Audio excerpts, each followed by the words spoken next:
Kim Jong-un.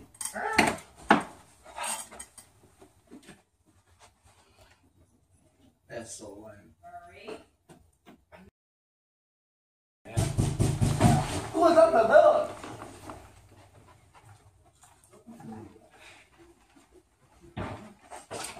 It's the North Korean police. Oh, shoot. Oh, man. This is what you get. This skit shows how people in other countries do not have our First Amendment right of the freedom of the press. When I insulted Kim Jong-un, I was punished for my actions. This is how the U.S. does it. Man, Obama is the worst president ever. How'd he ever get elected?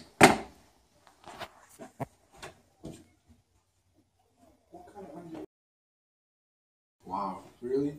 Yeah. That's really what you believe? Yeah. He's better than any other one before. Get out of my house. Who's at the door?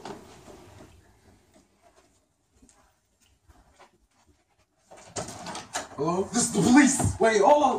What did I do wrong? Man. What did I do wrong? You have slandered the president's name. What do you mean? He's getting prosecuted for slandering the president's name.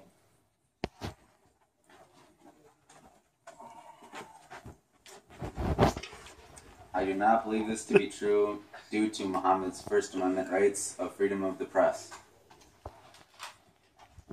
This case has been dismissed due to Muhammad's First Amendment right of freedom of the press.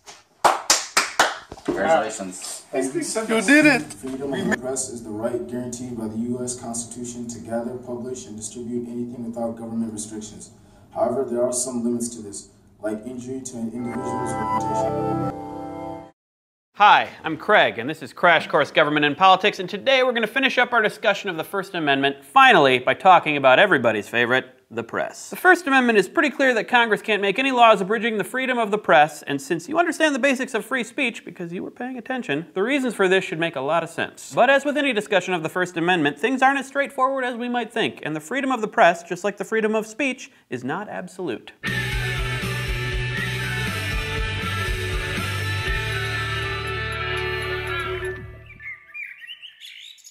The main thing to know about the First Amendment and the press is that it prevents the government from censoring the press. For the most part, this means preventing the press from publishing some information in the first place, although it can also mean punishing a news agency after they publish something. Let's deal with pre-publication freedom of the press first. Let's go to the thought bubble. Censorship of the press before a story is published in print, broadcast, on television, radio, or the internet is called prior restraint, and the Supreme Court ruled that it was not allowed in a case called Neer versus Minnesota. In that case, a newspaper called the Saturday Press was going to publish a story that the city of Minneapolis was under the secret control of a cadre of Jewish gangsters, in particular the mayor and chief of police. City officials obtained an injunction to stop the publication of the story, and they gave the Saturday Press editors the opportunity to go before a judge to prove that the story was true. I'll get to this question of truth in a minute. The judge ordered the injunction and said that if the newspaper violated it, they would be punished for contempt of court. Instead, the newspaper countersued, claiming that Minneapolis and Minnesota were violating their freedom of the press. The Supreme Court agreed that no government was allowed to censor the press because a free press is essential for the political system to work. They based their decision on a lot of history, including Blackstone, the British legal authority, which explained, "The liberty of the press is indeed essential to the nature of a free state, but this consists in laying no previous restraints upon publications, and not in freedom from censure from criminal matter when published." And they also relied on an important American authority on the Constitution, James Madison. Heard of him? Who derived a lot of his constitutional expertise from the fact that he wrote the thing. He said, "This security of the freedom of the press requires that it should be exempt not only from previous restraint by the executive as in Great Britain, but from legislative restraint also. Citizens need a free press to be able to criticize the government and to expose government wrongdoing, because otherwise the government can get away with all sorts of things that we don't want it to, like say spying on us and reading our email and reading our spy's email. Of course, even with a free press, the government can do this, and what constitutes the press in the age of the internet is a debatable question. WikiLeaks, anyone? But the basic proposition that the press must be able to protect us against an overreaching government still stands.